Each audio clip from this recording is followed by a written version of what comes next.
ketepatannya agar supaya kita ini bisa mempraktekkan membaca Bismillahirrahmanirrahim itu, kita harus mengerti maksud. Kita harus bertemu dengan makna. Apa suratul Fatihah itu? Berarti ontologisnya kan, apa suratul Fatihah itu? Setelah ketemu apanya, barulah kita bisa berepistemologi atau mempraktekkannya secara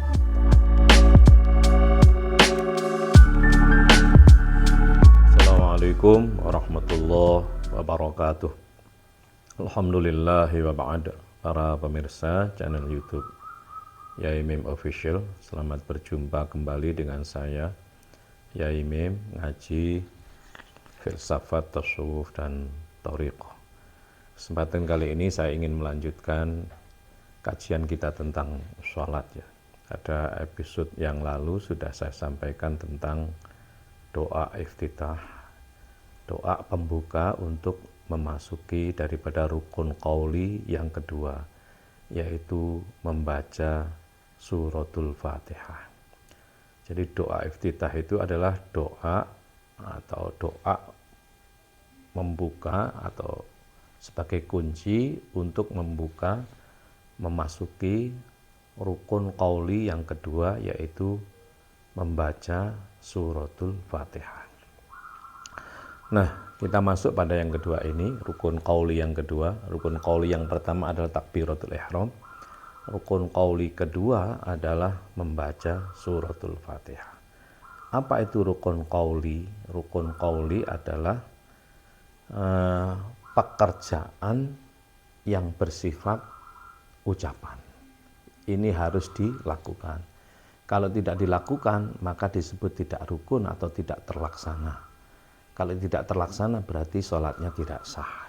Maka rukun qauli ini berarti itu pekerjaan yang dilakukan oleh qaul, yaitu lisan, ucapan. Ini harus dilakukan. Kalau tidak dilakukan berarti tidak rukun. Kalau tidak rukun berarti belum terlaksana. Kalau belum terlaksana berarti tidak sah. Rukun artinya pelaksanaan. Rukun itu pelaksanaan secara bahasa sudah menjadi bahasa Indonesia. Bahasa Indonesia rukun itu artinya tidak bertengkar. Nah, bahasa Arab arti rukun sebenarnya itu adalah rukun berarti pelaksanaan. Terjadinya sesuatu pekerjaan disebut dengan rukun. Nah, saya masuk kepada maksud daripada rukun qauli membaca suratul Fatihah. Secara fiqih, ya, secara syariah, membaca suratul Fatihah itu jumlah ayatnya 7. Ini harus dibaca.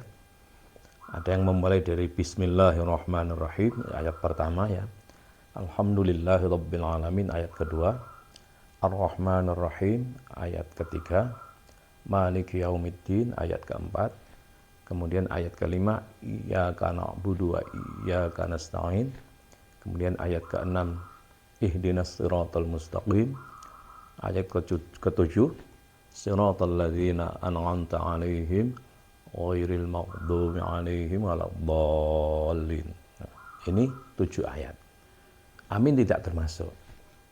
Nah, ini secara syariah mulai ayat pertama sampai dengan ayat ke-7, ayat 1 sampai dengan 7 wajib dibaca. Hurufnya tidak boleh dikurangi. Suaranya tidak boleh dikurangi. Jadi semua lafadznya harus dibaca satu persatu. Mulai Bismillahirrahmanirrahim dibaca. Tidak boleh dikurangi. Enggak boleh semilah. Harus Alhamdulillahirabbil alamin dan seterusnya harus dibaca satu persatu. Ini namanya terlaksana atau rukun secara fikih. Nah, sekarang bagaimana kita bisa melaksanakan rukun qauli membaca suratul Fatihah itu secara tepat? Ya. Ini secara tepat. Kalau secara benar kan itu ucapannya harus mulai dari Bismillah sampai waladdallin, ucapannya harus tidak boleh berkurang sedikit pun. Tapi ketepatannya ini bagaimana supaya kita Benarnya itu.